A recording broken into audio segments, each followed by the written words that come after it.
অবস্থা সংগ্রাম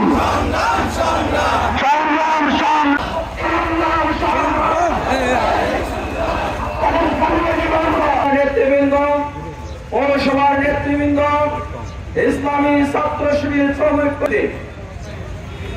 দীর্ঘ 15.5 বছর ফ্যাসিস্ট একটি গণবিপ্লবের মাধ্যমে ফ্যাসিস্ট সরাসরি শেখ হাসিনার ইসলাম জীবনের 13টি বছর আজ পর্যন্ত মানুষের উপর জুলুমতন্ত্র কায়েম করেছিল। এদেশের মানুষের ভোট অধিকার শ্রমিক কল্যাণ ফেডারেশনের সম্মানিত জনশক্তি ও কর্মীবৃন্দ আমাদের নেতৃবৃন্দ প্রথম সারির নেতৃবৃন্দকে তারা হত্যা করেছে। শ্রমিক কল্যাণ ফেডারেশনের সম্মানিত জনশক্তি ও জবাব দিতে হবে। বাংলাদেশের আদৌ কিন্তু হিন্দুদের জবাব দেবে। আজকে সংগ্রামে উপস্থিতি আর একটি কথা বলতে চাই।